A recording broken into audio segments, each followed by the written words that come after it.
Hey friend, my name is Tara from CraftTaraCreates.com, and I love making cake toppers with my Cricut machine. I often see people ask how much they should charge for their cake toppers.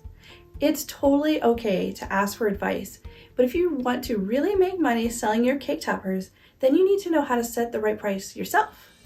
If you price your Cricut cake toppers too low, you will lose money and get burned out over time, and you deserve to be paid fairly for all your hard work. Setting the right price can be tough because there are lots of things to consider, like how much it costs to make the topper, how much does it cost to sell it, and how much does it cost to ship it, and even how much wear and tear your Cricut machine goes through. That sounds like a lot, but don't worry, I'll help you through it. I made a free cake topper price calculator that you can use to figure out how much to charge for your cake toppers. I'll even show you how it works using this Woodland Fairy Cake Topper as an example. Check out the link below to grab the price calculator spreadsheet. Once you've gone ahead and downloaded the cake topper price calculator, open it up and I will show you how you can complete this calculator. So all these gray boxes are areas that you need to change or update, and the rest of the boxes will automatically calculate for you. Over here we have your hourly rate and how long it takes to make a project. I'm going to use the hourly rate of $15 an hour, and for this cake topper example I'm going to say it took a half hour to assemble, so I'm going to put 0.5s for half of an hour. Next, go over to the material and item section and make all the updates you need to include everything that you used, all the different materials for your cake topper. I already have cardstock listed. I'm going to add the other cardstock options. So I'm going to add this wood grain cardstock that I used for the Woodland Fairy Cake Topper. I'm going to add the price that I bought it for and how many was in a pack. There was 10 sheets in a pack, but I only used one, so it popped out that price. I also used glitter paper for this. I was trying some new products, so I only had 1 or 2 sheets of this, and it's a little bit pricey at $2 a sheet.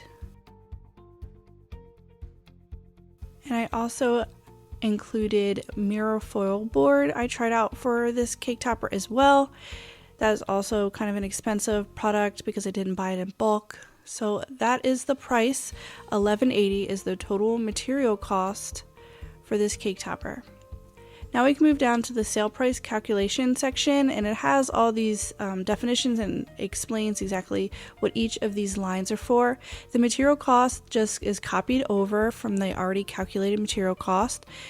This next one, it says times 0.25. That is a small upcharge to cover unaccounted for cost, fees, or even printer ink if you're doing a lot of print and cut. The transaction processing fees are common if you're using Etsy or some sort of online shop. And then the salary is calculated by your hourly rate and the time that it takes to create your cake topper. So that's what the hourly rate is created by. The wholesale price is all that combined, those 4 lines above it without any markup. So that's the wholesale, and then the regular price would be a 20% markup price. So then I went ahead and did a round up or down so you have a nice flat price, and then go ahead and add a shipping cost, and the very bottom is your final price. That includes the shipping and all your materials and fees, and that would be the final cost of the cake topper if you are including shipping. So now that we know how to price out your cake toppers to sell, you might be wondering how you can make them even more affordable. Well, let me share a few ideas that can help bring down the cost of the materials you use. One way to save money is by buying in bulk.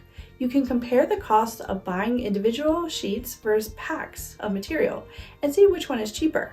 Another way to save money is by shopping for sales. You can sign up for the email list from your favorite suppliers, and they will let you know when they're having a sale, so you can stock up on materials at a discounted price. Another way to bring down the price is to reduce the time you put into the project. To save time on making cake toppers, you can try assembling them in batches.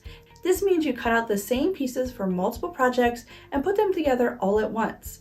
instead of doing each project one by one. If you stick to making a few favorite designs rather than always doing custom orders, you can save money by not having to buy extra materials for each new project. I bet you can think of other ways to reduce the cost of your cake toppers now that you understand the cost breakdown. I hope these tips help you out, and happy crafting!